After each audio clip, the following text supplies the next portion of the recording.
ஏசப்பா, எவ்வளவு நல்ல தெய்வம் ஏசப்பா.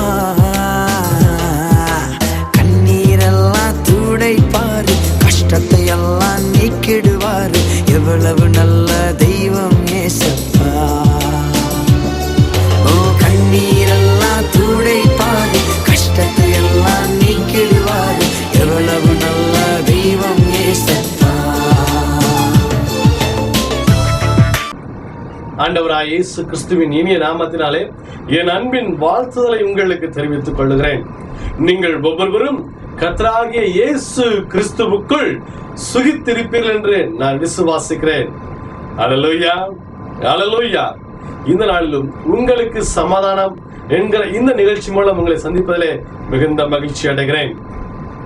சமாதான காரணர் இயேசுவின் ஊழியங்கள் என்கிற இந்த ஊழியத்துக்காய் தொடர்ந்து ஜெபிக்கிற உங்கள் ஒவ்வொருவரையும் ஆண்டவர் தாமே ஆசீர்வதிப்பாராக அடியேனும் வாழ்த்துகிறேன். ஊழியத்தினுடைய தேவைகள் அதிகம் என்பதை நீங்கள் அறிந்திருக்கிறீர்கள். ஊழியத்தின் தேவைகளை கர்த்தரோடு இணைந்து சந்திக்கிற உங்கள் ஒவ்வொருவரையும் வானத்தின் வாசலை திறந்து 1000 மடங்கு கர்த்தர் உங்களை நிச்சயம் ஆசீர்வதிப்பார், நிச்சயம் ஆசீர்வதிப்பார். வேதம் சொல்லுகிறது, கொடுங்கள் அப்பொழுது கொடுக்கப்படும். ஒருவன் விசனத்தினாயும் அல்ல கட்டாயத்தினாலும் அல்ல, தன்னுடைய மன விருப்பத்தின்படி கொடுக்க கடவான் என்று வேதம் சொல்லுகிறது. இந்த நிகழ்ச்சியை பார்த்து கொண்டிருக்கிற அன்பு தேவ பிள்ளைகளே, கர்த்தர் உங்கள் இருதயத்தில் ஏவினால் சமாதான காரணர் என்கிற இந்த ஊழியத்திற்கு கொடுக்கும்படி கர்த்தர் உங்கள் இருதயத்தை ஏவினால் நீங்கள் தாராளமாய் ஊழியத்துக்காய் கொடுக்கும்படி உங்களை அன்பாய் கேட்கிறேன். இன்னும் அதிகமாய் ஊழியத்திற்கு அநேக ஜெப பங்காளர்கள் தேவைப்படுகிறார்கள். நீங்கள் ஜெபிக்கிற ஜெப பங்காளர்களாய் இருப்பீர்களானால் எங்களோடு கூட தொடர்பு கொள்ளுங்கள். எங்களுடைய ஜெப விண்ணப்பங்களை நாங்கள் உங்களுக்கு அனுப்பி வைக்கிறோம். தொடர்ந்து இணைந்து கர்த்தருடைய நாமத்தை மகிமைப்படுத்துவோம். ஏனென்றால் நான் ஆராதிக்கிற இயேசு கிறிஸ்துவை தான் நீங்களும் ஆராதிக்கிறீர்கள். நான் விசுவாசிக்கிற ஆண்டவராய் இயேசு கிறிஸ்துவை தான் நீங்களும் விசுவாசிக்கிறீர்கள். நம் இருவருமாய் இணைந்து தேவனுடைய ராஜ்யத்தை கட்டுவோம், தேவனுடைய நாமத்திற்கு மகிமையை கொண்டு வருவோம். நீங்கள் இந்த ஊழியத்தின் மூலமாய் கர்த்தருடைய கரத்திலிருந்து பெற்ற ஆசீர்வாதத்தையும் நன்மைகளையும் இதுவரை சொன்னீர்கள். இனியும் தொடர்ந்து எனக்கு தெரிவியுங்கள். நாம் இணைந்து கர்த்தருடைய நாமத்தை மகிமைப்படுத்துவோம். கர்த்தர் உங்களோடு கூட இடைப்படுவாராக. ஆமென். தொடர்ந்து நிகழ்ச்சியை பாருங்கள், கர்த்தருடைய ஆசீர்வாதத்தை பெற்றுக்கொள்ளுங்கள். எபேசியரின் புஸ்தகம் 1ஆம் அதிகாரம் 3வது வசனத்தை நாம் வாசிக்க கேட்போம். அவர் கிறிஸ்துவுக்குள் உன்னதங்களிலே ஆவிக்குரிய சகல ஆசீர்வாதத்தினாலும் நம்மை ஆசீர்வதித்திருக்கிறார். இந்த வசனம் சொல்லுகிறது, உன்னதங்களிலே அவர் இயேசு கிறிஸ்துவுக்குள்ளாய் உன்னதங்களிலே ஆவிக்குரிய சகல ஆசீர்வாதத்தினாலும் நம்மை ஆசீர்வதித்திருக்கிறார். அன்பு தேவ பிள்ளைகளே, உங்கள் ஒவ்வொருவரையும் கர்த்தர் ஆவிக்குரிய ஆசீர்வாதத்தினால் ஆசீர்வதிக்கிறார் அல்ல, ஆசீர்வதித்து இருக்கிறார். ஆசீர்வதித்து முடித்து விட்டார். நீங்கள் ஆசீர்வாதத்தை தேடி ஓட வேண்டிய அவசியம் இல்லை. சங்கீதக்காரன் சொல்கிறான், என் ஜீவனுள்ள நாளெல்லாம் நன்மையும் கிருபையும் என்னை தொடரும். பிரியமானவர்களே, நாம் ஆண்டவராய் இயேசு கிறிஸ்துவை உண்மையாய் நாம் அறிந்திருந்திருப்போமானால், ஆண்டவராய் இயேசு கிறிஸ்து நமக்கு கொடுக்கிற பெரிய ஆசீர்வாதம் ஆவிக்குரிய சகல ஆசீர்வாதத்தினாலும் உன்னை ஆசீர்வதித்திருக்கிறார். இந்த நிகழ்ச்சியை பார்த்து கொண்டிருக்கிற அன்பு தேவ பிள்ளைகளே, உங்கள் ஒவ்வொருவரையும் ஆண்டவராய் இயேசு கிறிஸ்து ஆவிக்குரிய ஆசீர்வாதத்தினால் ஆசீர்வதிக்க விரும்புகிறார். உங்கள் ஜீவனுள்ள நாளெல்லாம் நன்மையும் கிருபையும் உங்களை தொடரும்படிக்கு தேவன் விரும்புகிறார். இந்த நிகழ்ச்சியை தொடர்ந்து, இந்த செய்தியை தொடர்ந்து கேளுங்கள், கவனமாய் கேளுங்கள். கர்த்தர் உங்களோடு இடைப்பட போகிறார். கர்த்தர் உங்களோடு இடைப்பட போகிறார். ஆவிக்குரிய ஆசீர்வாதத்தை பெற்றுக்கொள்ள என்ன செய்ய வேண்டும்? ஆவிக்குரிய ஆசீர்வாதம் நமக்கு வேண்டுமானால் நாம் என்ன செய்ய வேண்டும்? தெளிவாய் கவனியுங்கள். கர்த்தர் உங்களோடு பேசுவார். இந்த வசனம் சொல்லுகிறது, ஆவிக்குரிய சகல ஆசீர்வாதத்தினாலும் நம்மை ஆசீர்வதித்திருக்கிறார். ஆவிக்குரிய ஆசீர்வாதம். ஆனால் இன்றைக்கு நாம் அநேகர் உலக பிரகாரமான ஆசீர்வாதங்களையே தேடிக்கொண்டிருக்கிறோம். உலக பிரகாரமான ஆசீர்வாதங்கள் நமக்கு தேவைதான், இல்லை என்று நான் சொல்லவில்லை. ஆனால் அதை காட்டிலும் ஆவிக்குரிய ஆசீர்வாதம் நமக்கு தேவை. ஆவிக்குரிய ஆசீர்வாதம் என்ன என்பதை குறித்து நான் உங்களோடு பகிர்ந்து கொள்ளவும், இதை பெற்றுக்கொள்ள நாம் என்ன செய்ய வேண்டும் என்று சொல்லி பரிசுத்த ஆவியானவர் தாமே நம்மோடு கூட இடைப்படுவாராக. ஆம் தேவ பிள்ளைகளே, இன்றைக்கு நம்ம அநேகர் உலக பிரகாரமான காரியங்களையே தேவனிடத்தில் கேட்டுக்கொண்டிருக்கிறோம். ஆண்டவரே, எனக்கு இந்த பங்களாவை தாரும் ஆண்டவரே, ஆண்டவரே எனக்கு இந்த பைக்கை தாரும் ஆண்டவரே, அப்பா எனக்கு இந்த காரை தாரும் ஆண்டவரே. இதெல்லாம் நமக்கு தேவையானவைகள். கர்த்தர் அறிந்திருக்கிறார். அதை கேட்க கூடாது என்று நான் சொல்லவில்லை, கேட்பதும் தவறில்லை, நீங்கள் கேட்பதும் தவறில்லை. ஆனால் அதை காட்டில் நமக்கு தேவையானது ஆவிக்குரிய ஆசீர்வாதம். இந்த ஆவிக்குரிய ஆசீர்வாதம்னா என்ன? ஒரு மனிதனை உங்களுக்கு நான் காண்பிக்க போகிறேன். அவன் தேவனிடத்துல ஒரு ஆசீர்வாதத்தை கேட்டான். அதுதாங்க ஆவிக்குரிய ஆசீர்வாதம். அது என்ன என்பதை உங்கள் மத்தியில் நான் வைக்க விரும்புகிறேன். ஆதியாகமத்தின் புஸ்தகம் 32ஆம் அதிகாரம் 26வது வசனத்தை வாசிக்க கேட்போம். ஆதியாகமம் 32ஆம் அதிகாரம் வசனம் 26வது வசனத்தை வாசிக்க கேட்போம். அவர், நான் போகட்டும், பொழுது விடுகிறது என்றார்.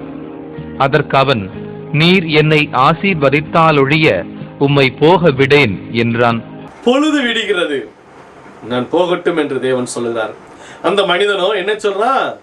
நீர் என்னை ஆசீர்வதித்தாலொழிய போக விடேன். சொன்னது யாரு? யாக்கோபு. யாக்கோபு தேவனிடத்திலே போராடுகிறான். போராடி ஜெயித்தான், போராடி மேற்கொண்டான் என்று சொல்லி அநேக செய்திகள் நாம் கேட்டிருக்க முடியும், கேட்டிருக்க கூடும்.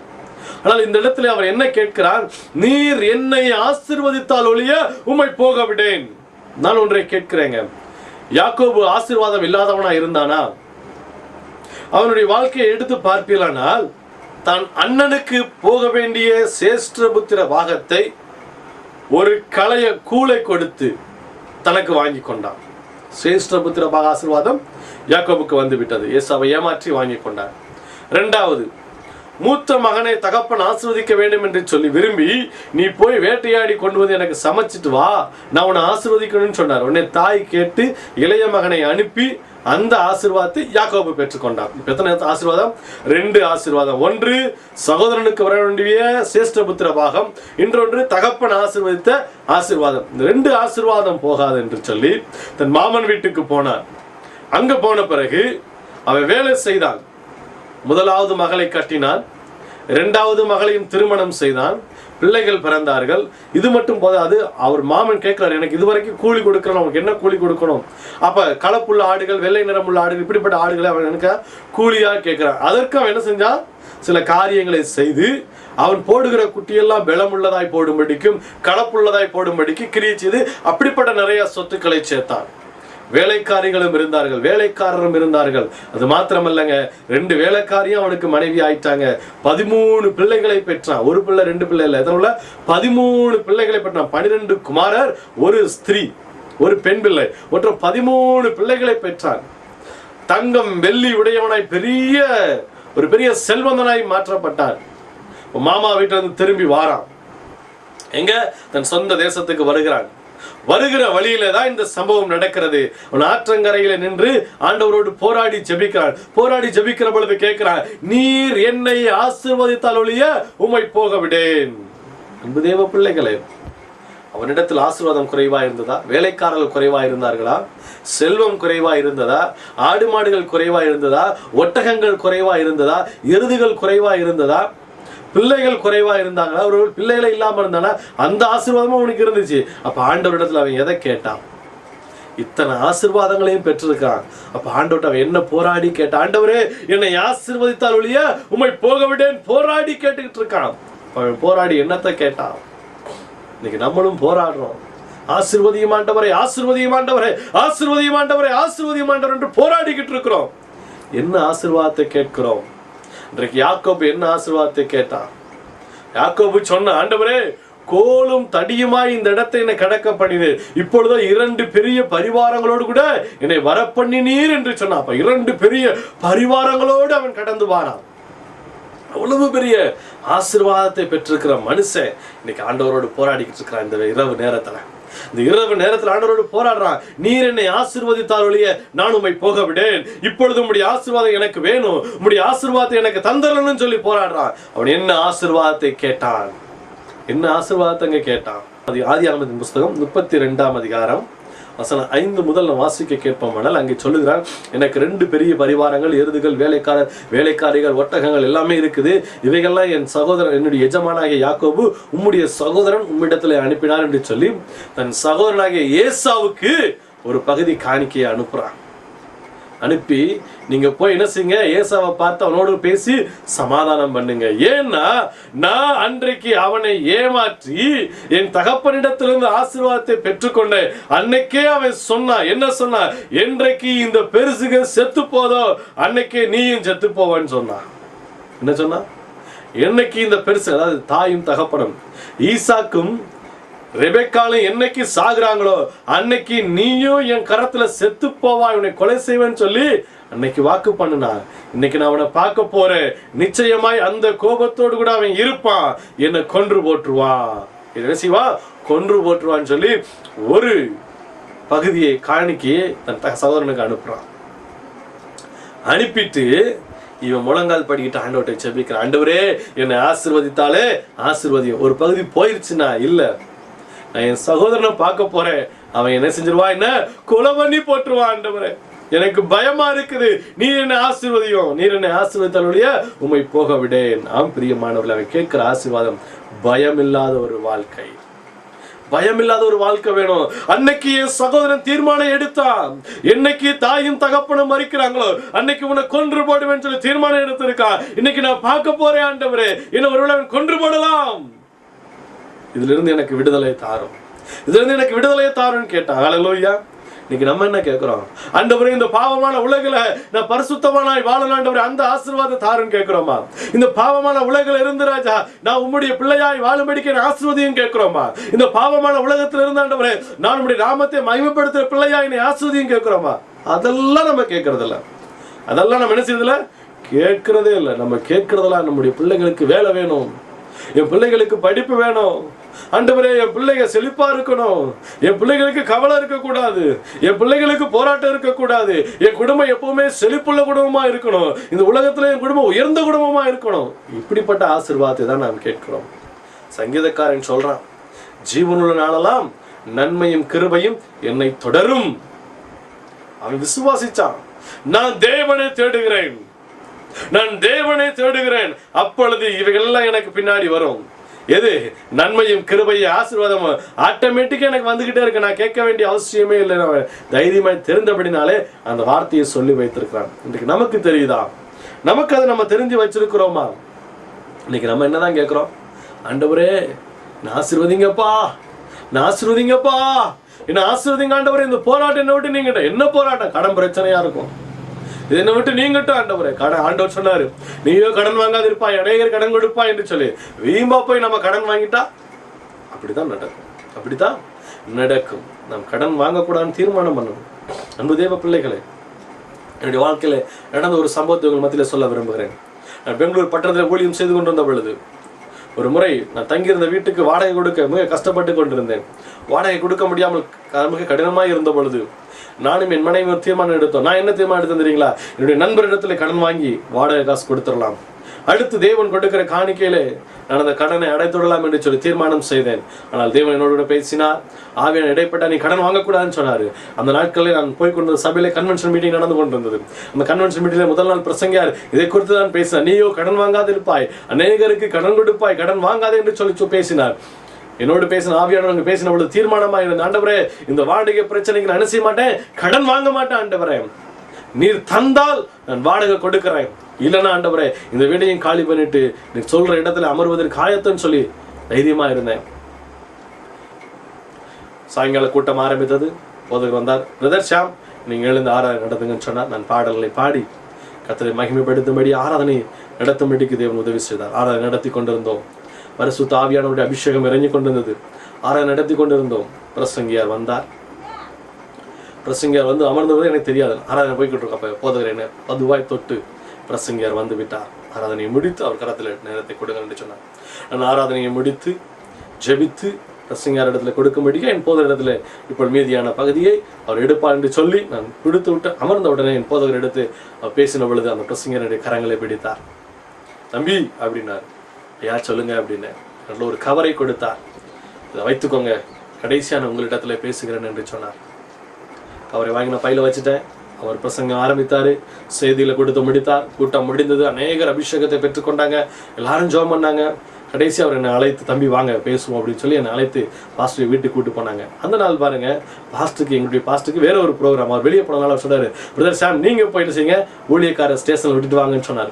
உடனே கடந்து போன பொழுது அவர் சொன்னார், தம்பி நேற்று இரவு கர்த்தர் உங்களை காண்பித்து உங்களுக்கு ஒரு காரியம் தேவையா இருக்கிறது, இந்த தொகையை உனக்கு கொடுக்க வேண்டும் என்று சொல்லி தேவன் சொன்னார், நான் உனக்கு தந்திருக்கிறேன். கர்த்தர் உங்களை ஊழியத்திலே வல்லமையா எடுத்து பயன்படுத்த. அன்பு தேவ பிள்ளையே, அன்றைக்கு நான் கடன் வாங்கக்கூடாதுன்னு தீர்மானம் பண்ணேன். கர்த்தருடைய வாடகை தேவை எவ்வளவோ அதற்கு அதிகமாகவே தேவன் சந்தித்தார். மறுநாள் காலையில் நாங்கள் வாடகை கொடுத்தோம். அல்லேலூயா, அல்லேலூயா. தேவன் நம்மை ஆசீர்வதிக்கிற தேவங்க. நான் வைராக்கியமா இருக்கிற பொழுது, ஆண்டவரே இந்த உலகத்தில் நம்முடைய நாமத்தை மாத்திரம் மகிமைப்படுத்துவேன் என்று சொல்லி நான் வைராக்கியமா இருக்கிற பொழுது தேவன் நம்மை ஆசீர்வதிப்பார். யாக்கோபு இங்கே கேட்கிற, ஆண்டவரே பயமில்லாத எனக்கு ஒரு வாழ்க்கையை தாரும், ஆண்டவரே பயமில்லாத ஒரு வாழ்க்கையை தாரும். அன்பு தேவ பிள்ளையே, கர்த்தர் உனக்கு பயமில்லாத வாழ்க்கையை தரும்படிக்கு விரும்புகிறார். இப்பொழுது அவரிடத்துல கேட்பியா? அதாங்க ஆசீர்வாதம். ஆசீர்வாதம் அநேகம் உண்டு. அதுல ஒரு ஆசீர்வாதம் பயமில்லாத ஒரு வாழ்க்கை.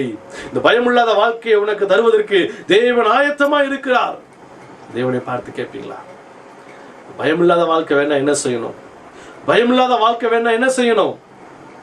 இயேசுவை நோக்கி பார்க்க வேண்டும். சிலுவையிலே நமக்காய் மரித்த, சிலுவையிலே நமக்காய் ரத்தம் சிந்தின அந்த ஆண்டவராய் இயேசு கிறிஸ்துவை நோக்கி பார்க்கிற பொழுதுதாங்க பயமில்லாத வாழ்க்கை தேவன் நமக்கு கொடுப்பார். ரட்சிக்கப்பட்ட ஒரு வாழ்க்கை வேணும், அப்பொழுதுதான் பயமில்லாத வாழ்க்கை இருக்கும். ரட்சிக்கப்பட்ட அனுபவம் வேண்டும். ரட்சிப்பு வேண்டுமானால் இயேசுவை நோக்கி பார்க்க வேண்டும். ரட்சிப்பு வருகிற பொழுதுதாங்க பயமில்லாத வாழ்க்கை வரும். பயம் எல்லாம் ஓடி போயிடும். என்ன பயமா இருக்கட்டும், மரண பயமா இருக்கட்டும், அது இருளின் பயமா இருக்கட்டும், என்ன பயமா இருந்தாலும் இப்பொழுது நீங்க ரட்சிப்பின் அனுபவம் உங்களுக்குள் வருகிற பொழுது எல்லா பயமும் உங்களை விட்டு ஓடி போகும். கர்த்தர் பயமில்லாத ஒரு வாழ்க்கையை உங்களுக்கு தருவார். அல்லேலூயா, அல்லேலூயா. சிலுவையிலே நமக்கு ரத்தம் சிந்தின, சிலுவையில நமக்கு ரத்தம் சிந்தின அந்த ஆண்டவராய் இயேசுவை நோக்கி பார்க்கிற பொழுதுதான், அந்த ஆண்டவராய் இயேசுவை நோக்கி பார்க்கிற பொழுதுதாங்க பயமில்லாத ஒரு வாழ்க்கை நமக்கு வரும். உண்மை சம்பவத்தை சொல்லி நான் உங்களுக்கு ஜெபிக்க விரும்புகிறேன். ருமானியா என்னும் தேசத்தில் நடந்த ஒரு உண்மை சம்பவம். ருமானியா தேசம் ஒரு கம்யூனிஸ்ட்காரர்களாய் வாழ்ந்த தேசம். இன்றைக்கல்ல, ஆதி நாட்களில கம்யூனிஸ்ட்காரர்கள் அதிகமாக இருந்த ஒரு தேசம். அந்த தேசத்துல இயேசுவை ஏற்றுக்கொண்ட அநேகர் கர்த்தருக்கு இரத்த சாட்சியாய் மரித்தார்கள். அப்பொழுது நடந்த ஒரு உண்மை சம்பவங்க. ஒரு நாள் அந்த தேசத்தினுடைய தலைவர் அந்த தேசத்தின் வழியாய் போய் கொண்டிருந்த பொழுது ஒரு வீட்டின் அறையிலே ஆண்டவரை நோக்கி ஜெபித்துக் கொண்டிருந்தார்கள். ஒரு 14 பேர் கொண்ட அவர்கள் ஜெபித்துக் கொண்டிருந்தாங்க. என்ன ஜெபம் பண்ணாங்க? ஆண்டவரே உம்முடைய ராஜ்யம் எங்கள் தேசத்தின் மீது வரணும் ஆண்டவரே. இந்த கம்யூனிஸ்ட் ராஜ்யம் மாற வேண்டும் ஆண்டவரே. இயேசுவின் ராஜ்யம் எங்கள் தேசத்தில் வர வேண்டும் என்று சொல்லி அந்த 14 பேர் ஒருமனப்பட்டு ஜெபித்துக் கொண்டிருந்தாங்க. அந்த வழியில போய் கொண்டிருந்த தேசத்தின் தலைவன் அந்த சத்தத்தை கேட்டான். அந்த வீட்டின் அருகே நின்று காது கொடுத்து கேட்டுக்கொண்டிருந்தான். சத்தத்தை கேட்டுக்கொண்டிருந்த உடனே காவலாளிகளுக்கு உத்தரவிட்டான், நம்முடைய ராஜ்யத்தை அழிக்க வேண்டும் என்று சொல்லி சிலர் திட்டம் தீட்டிக் கொண்டிருக்கிறாங்க. யாரோ ஒருவர் இயேசுவா, அவரை கூட்டிக் கொண்டு வர வேண்டும் என்று திட்டம் தீட்டுறாங்க, இவர்களை கைது பண்ணு என்று சொல்லி சொன்னான். உடனே கதவை உடைத்து 14 பேரையும் கைது செய்து கொண்டு போனார்கள். அரண்மனையில நிப்பாட்டினான். அப்பொழுது அவன் கேட்டான், இயேசு யார் என்று. அப்புறம் சொன்னான், இயேசு தேவன், வானத்தையும் பூமி சிருஷ்டித்தவர். ஐயோ, நான் கடவுளே இல்லை என்று சொல்லுகிறேன், எனக்கு முன்பதை கடவுள் என்று சொல்லுகிறாய் என்று சொல்லி அவன் மிக வஞ்சனமாய் பேசினான். அப்பொழுது சொன்னா, நான் ஆளுகிற தேசம் வேண்டுமா? இயேசு ஆளுகிற தேசம் வேணும். உங்களுக்கு யாருடைய ஆளுகை வேண்டும் என்று கேட்டான். எல்லாரும் சொன்னாங்க, இயேசுனுடைய ஆளுகை தான் எங்களுக்கு வேண்டும். அப்பொழுது ஒண்ணே சொன்னான், நான் இப்பொழுது ஒன்றை சொல்லுகிறேன், இதில் யாரெல்லாம் இயேசுவின் ஆளுகை வேண்டாம் என்று சொல்லுகிறீர்களோ அவர்கள் இப்பொழுது நிற்கிற இடத்தை விட்டு ஒரு அடி முன்னால் எடுத்து வைத்து வருவீர்களானால் உங்களை நான் சமாதானத்தோடு உங்க வீட்டுக்கு அனுப்பி வைக்கிறேன். இல்லவென்றால் நீங்கள் ஒவ்வொருவரும் சித்திரவதையோடு கூட ஜீவனை விட வேண்டியதாக இருக்கும் என்று சொன்னார். எல்லோரும் அமைதியா நின்று கொண்டிருந்தார்கள். அமைதியா நின்று கொண்டிருந்தார்கள். ஒரே ஒரு சிறுபிள்ளை மாத்திரம் நின்ற இடத்தை விட்டு 2 ஸ்டெப் பின்னாடி போய் நின்றார். நின்ற இடத்தை விட்டு 2 ஸ்டெப் பின்னாடி போய் நின்றுச்சு. காரணம் என்ன தெரியுமா? என் இயேசுவின் ராஜ்யம் எனக்கு வேண்டும், இன்னும் அதிகமாய் வேண்டும் என்று சொல்லி பின்னாடி போய் நின்று அவரோடு சேர்ந்து எல்லாம் கட்டளையிட்டார். தளபதியின் இடத்துல எல்லாம் கூட்டி கொண்டு போய் அந்த மலையின் உச்சியிலே கொண்டு போய் அவர்களை நிர்வாணமாக்கி கொன்று விடு என்று சொன்னார். தளபதி அவர்களை கூட்டி கொண்டு சென்றான். அந்த இரவு நேரத்தில் அவன் அந்த மலைக்கு உச்சியிலே கூட்டி கொண்டு போனான். மிக பயங்கரமான குளிர், பனி இறங்கி கொண்டிருக்கிற நேரம். அவங்க போறதுக்கு முன்னாடி கட்டளை இட்டான், 14 ஐஸ் பார்ல ரெடி பண்ணி வைங்க என்று சொல்லி 14 ஐஸ் பார்ல ரெடி பண்ணி வைத்தாங்க. இவங்க போன உடனே ஒவ்வொருடைய உடைகளை கலற்றினான், ஒவ்வொருவரையும் நிர்வாணமாக்கி அந்த ஐஸ் பார் மேல நிப்பாட்டினான். பனி பெழுந்து கொண்டிருக்கிறது, குளிர் வேலை, கீழே இருக்கிற ஐஸ் கட்டி நிர்வாணமாய் நின்று கொண்டிருக்கிறான். கைகளை கால்களை கட்டி அது மேல நிற்க வைத்துக் கொண்டு இப்பொழுது அவன் கேட்டுக்கிட்டே இருந்தான், யாருக்கெல்லாம் இயேசுவின் ராஜ்யம் வேணாம், யாருக்கெல்லாம் இயேசுவின் ராஜ்யம் வேணாம், இப்பொழுது சொல்லுங்க, நான் உங்களை கலட்டி விட்டுறேன், உங்களை இறக்கி விட்டுறேன், நீங்க வீட்டுக்கு போலான்னு சொல்லிக்கிட்டு இருந்தான். எல்லாரும் அமைதியா நின்றாங்க. குளிர், கால் வழியா குளிர் ஏறுகிறது, தலை வழியாய் பனி இறங்கி கொண்டிருக்கிறது, உடலெல்லாம் ரத்தமெல்லாம் உறைந்து கொண்டிருக்கிறது, மிக கடினமான நிலையிலே நின்று கொண்டிருக்காங்க. அப்படி ஒரே ஒரு மனிதன் மாத்திரம் சொன்னான், ஐயா எனக்கு இயேசு வேண்டாம், நான் ரொம்ப வேதனைப்படுறேன்னு சொன்ன உடனே தளபதி சொன்னான், உடனே அவன் கட்டை கழட்டி விடுங்க என்று சொன்னான். அப்படி கட்டை கழட்டி விட்டாங்க, இறங்கி போயிட்டான். அவன் இறங்கி போன சற்று நிமிடத்திலே ஒரு பெரிய வெளிச்சம் வந்தது. என்ன தெரியுங்களா, 14 தூதர்கள் தங்களுடைய கரங்களிலே ஒரு கிரீடங்களை எடுத்து கொண்டு வந்தாங்க. 14 தூதர்களும் அவருடைய ஒவ்வொரு கரங்களில் ஒரு கிரீடம், 14 கிரீடங்களை எடுத்துக்கொண்டு வந்தாங்க. எடுத்துக்கொண்டு வந்து ஒவ்வொருடைய தலையில சூடும்படிக்க இறங்கி வந்த காட்சி அவர்கள் இரத்த சாட்சியா மறிக்கிறவங்களும் பார்க்கிறாங்க. 13 பேரும் அந்த தளபதியும் பார்த்து கொண்டிருந்தான். இதை பார்த்த உடனே அந்த தளபதி சொன்னான், தன்னுடைய ஆடைகள் எல்லாம் கலற்றி போட்டு, எனக்கு இயேசுதான் வேண்டும், எனக்கு இயேசுதான் வேண்டும் என்று சொல்லி அந்த ஒருவன் ஓடி போனானே அந்த ஐஸ்பார் மேல அவன் ஏறி நின்னுக்கிட்டு, இயேசுவே எனக்கு தேவை, இயேசுவை நான் ஏற்றுக்கொள்கிறேன், இயேசுவின் ராஜ்யம் எனக்கு வேண்டும் என்று சொல்லி பகிரங்கமாய் சொன்னான். இழந்து போன ஒரு மனிதன் இழந்து போன அந்த கிரீடம் அந்த தளபதிக்கு சூட்டப்பட்டது. அந்த 14 பேரும் அந்த இடத்துல மரித்து போனார்கள். ஆனா தேவராஜ்யத்துக்குள் நித்திய காலமா இன்றைக்கு வாழ்ந்து கொண்டிருக்கிறாங்க. தேவ பிள்ளைகளை, நம்ம எதை கேட்கிறோம்? உலகத்துக்குரிய காரியங்களை கேட்கிறோமா? அந்த ஒரு மனிதன் உலகத்துக்குரிய காரியத்தை பார்த்து இயேசு எனக்கு வேணாம் ஓடிட்டான். ஆனால் அவனுக்கு கிடைக்க வேண்டிய கிரீடத்தை அவன் இழந்து போயிட்டான். அவனுக்கு கிடைக்க வேண்டிய கிரீடத்தை அவன் இழந்து போயிட்டான். நிகழ்ச்சியை பார்த்து கொண்டிருக்கிற அன்பு குடும்பத்தாரே, கர்த்தர் உங்களுக்கு ஒரு கிரீடத்தை வைத்திருக்கிறார், ஒரு மகிமையுள்ள கிரீடத்தை கர்த்தர் உங்களுக்கு வைத்திருக்கிறார். அது வேண்டுமானால் இயேசுவை ஏற்றுக்கொள்ளுங்க, இயேசுவை இதயத்தில் ஏற்றுக்கொள்ளுங்க. பயமில்லாத வாழ்க்கையை தருவதற்கு இயேசு ஆயத்தமா இருக்கிறார். ஆவிக்குரிய சகல ஆசீர்வாதத்தாலும் உங்களை ஆசீர்வதித்திருக்கிறாங்க. உலக பிரகாரமான ஆசீர்வாதம் நமக்கு தேவையில்லை. அதன் காலத்தில் தேவன் நமக்கு தருவார். உலகத்தின் ஆசீர்வாதங்கள் நாம் தேட வேண்டிய அவசியம் இல்லை, அதையெல்லாம் தேவன் நமக்கு தருவார். நாம் தேட வேண்டியது, இந்த உலகத்தில் நான் இயேசுவுக்கு சாட்சியாய் வாழ்வேன், இந்த உலகத்தில் தேவனுடைய நாமம் மகிமைப்படும்படியாய் வாழ்வேன் என்று சொல்லி ஒரு தீர்மானம் எடுப்போம். கர்த்தர் நம்மை பரிபூர்ணமாய் ஆசீர்வதிப்பார். நம் ஜீவனுள்ள நாளெல்லாம் நன்மையும் கிருபையும் நம்மை தொடரும். ஜீவனுள்ள நாளெல்லாம் நன்மையும் கிருபையும் நம்மை தொடரும்படி செய்வார். இந்த நாளில் ஒப்பு கொடுப்போமா? நமக்காய் சிலுவையில மரித்த, நமக்காய் சிலுவை ரத்தம் சிந்தின அந்த ஆண்டவராய் இயேசு கிறிஸ்துவை நோக்கி பார்ப்போமா? பிரியமானவர்களே, நம்மை ஆஸ்வதிக்கும்படிக்காக இயேசு இந்த பூமியில இறங்கி நிர்வாணமாய் சிலுவையில நமக்காய் தொங்கினார். சிலுவையில நமக்காய் அடிக்கப்பட்டார், சிலுவையில நமக்காய் ரத்தம் சிந்தினார். அந்த காட்சி ஒரு நிமிடம் நினைத்து பாருங்க. உங்களுக்காய் ஜெபிக்கிறேன். கர்த்தருடைய வல்லமை உங்கள் மீது இறங்கி வரும். Glory to Jesus. ஆவியானவரே உமக்கு நன்றி. அன்பு தெய்வமே உமக்கு நன்றி அப்பா. பரிசுத்தமுள்ளவரே உமக்கு நன்றி ஆண்டவரே. அப்பா, இந்த டிவி பெட்டிக்கு முன்பதாய் அமர்ந்து ஆண்டவரே என்னோடு ஜெபிக்கிற ஒவ்வொரு மீதும் ஆண்டவரே பொழுது முடி காயப்பட்ட கரம் இறங்கி வரட்டும் ஆண்டவரே. அன்றைக்கு இந்த ரூமானியா தேசத்தில் நடந்த சம்பவத்தை போல ஆண்டவரே தூதர்கள் மூலமாய் கிரீடத்தை அனுப்பின தேவன் ஆண்டவரே, இன்றைக்கு என்னோடு சேர்ந்து ஜெபிக்கிற ஒவ்வொருவருக்காய் தகப்பனே ராஜா, இப்பொழுது உம்முடைய ஆசீர்வாதத்தின் கரம் ஆண்டவரே அவர் மீது இறங்கும்படிக்க நான் ஜெபிக்கிறேன் அப்பா. எங்களுக்காய் சிலுவையில அடிக்கப்பட்டீர் ஆண்டவரே, எங்களுக்காய் சிலுவையில நொறுக்கப்பட்டீர் ஆண்டவரே ராஜா. நாங்கள் ஆசீர்வாதமாய் வாழ வேண்டும் என்று சொல்லி ஆண்டவரே நீர் எங்களுக்காய் தரித்திரராய் மாறினீர் ஆண்டவரே. நாங்கள் செழிப்பாய் வாழ வேண்டும் என்று சொல்லி ஆண்டவரே நீர் எங்களுக்காய் சிலுவையில ஆண்டவரே ஒன்றுமில்லாதவராய் தொங்கிக் கொண்டிருந்தீர் ஆண்டவரே ராஜா. அந்த 3 ஆணிகள் மத்தியிலே ஆண்டவரே எங்களுக்காய் சிலுவையில அடிக்கப்பட்டீரே. உம்மை நோக்கி நாங்கள் பார்க்கிறோம் அப்பா. ரட்சிக்கப்பட்ட வாழ்க்கையை தாங்க ஆண்டவரே. இயேசுவே எங்கள் இருதயத்துக்குள்ளே வாங்க ராஜா, இயேசுவே எங்கள் இருதயத்துக்குள்ளே வாங்க ஆண்டவரே. நாங்கள் உம்மை நோக்கி கூப்பிடுகிறோம்ப்பா. இப்பொழுது எங்க இருதயத்துல இறங்கி வாங்க ஆண்டவரே. Glory to Jesus. அன்பு தேவ பிள்ளைகளே, தேவனுக்கு பிரியமானவர்களே, உங்க வாய்களை திறந்து கூப்பிடுங்க. அப்பா, எங்களுக்காய் மரித்தவரே எங்களுடைய இருதயத்துக்குள்ள வாங்கப்பா. மரணத்தை ஜெயித்து உயிரோடு எழுந்தவரே இப்ப எங்க இருதயத்துக்குள்ள வாங்கன்னு கூப்பிடுங்க. ஹல்லேலூயா, ஹல்லேலூயா. இறங்கி வாங்க ராஜா. உம்முடைய ஆசீர்வாதத்தின் கரம் இறங்கட்டு ராஜா ஒவ்வொரு மீதும் அப்பா. உம்முடைய ஆசீர்வாதத்தின் கரம் இறங்கி வரட்டும் ஆண்டவரே. ரீபா கல்பா ஷரலத்துனரபா. ஒவ்வொருவரையும் ஆண்டவரே இப்பொழுது நீர் ஆசீர்வதிப்பதற்காக ராஜா, ஒவ்வொரு நம்முடைய காயப்பட்ட கரம் இறங்கி தொடுவதற்காக ஆண்டவரே, உம்முடைய வல்லமையால் நிரப்புவதற்காக ராஜா. லிபிக்கல் சொல்லோத்தி நீமரா ரல்கோ பரி ரிச நீ மதுரி ஷலோதி நமரபா. Glory to Jesus. உம்முடைய கரங்களுக்குள்ளாய் ஒப்புக்கொண்டிருக்கிறேன் ஆண்டவரே. ஒவ்வொருவரையும் விதமாய் ஆசீர்வதிப்பீராக ராஜா, விதமாய் ஆசீர்வதிப்பீராக ஆண்டவரே. ஆவிக்குரிய சகல ஆசீர்வாதத்தாலும் ஆண்டவரே உங்களை ஆசீர்வதிப்பதற்காக ராஜா உமக்கு நன்றி ஆண்டவரே. ஒவ்வொரு குடும்பத்தாரையும் ஆண்டவரே உம்முடைய தழும்புல கரத்துக்குள் ஒப்புக்கொடுக்கிறேன் ஆண்டவரே. ஒவ்வொருடைய குடும்பத்தாரையும் ஆண்டவரே உம்முடைய நாமத்தாலே ஆசீர்வதிக்கிறேன் ஆண்டவரே. உம்முடைய குறைவுகள் நிறைவாகட்டும் ஆண்டவரே. ஹல்லேலூயா. எல்லா கட்டுகள் உடைக்கப்படட்டும் ஆண்டவரே. ஆசீர்வாதத்தின் தடையாயிருக்கிற எல்லா கட்டுகளும் இப்பொழுது இயேசுவின் நாமத்தினாலே உடைக்கப்படட்டும் என்று கட்டளையிடுகிறேன் இயேசுவின் நாமத்தினாலே.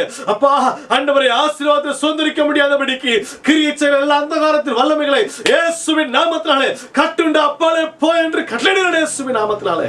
உம்முடைய கிரியை இறங்கி ராஜா இப்பொழுது நடப்பிப்பதற்காக நன்றி ஆண்டவரே. உம்முடைய கிரியை ராஜா, உம்முடைய கிரியை இறங்குவதற்காக ஆண்டவரே. ஹல்லேலூயா. உம்முடைய விடுதலை இறங்கி வருவதற்காக நன்றி ஆண்டவரே. ஒவ்வொருவரையும் தகப்பனே விடுதலையாக்குவதற்காக நன்றி ஆண்டவரே. ஒவ்வொருவரையும் ஆஸ்வதிக்கிறேன் ஆண்டவரே. உம்முடைய தழும்புள்ள கருத்துக்கள் ஒப்புக்கொடுக்கிறேன். பொறுப்பெடுத்துக் கொள்ளுங்க ராஜா. துதிக்க நமக்கு மேலாம் உமக்கு செலுத்துகிறோம் இயேசுவின் நாமத்தில் வேண்டிக் கொள்கிறேன் ஜீவனுள்ள நல்ல பிதாவே. ஆமென். ஆமென்.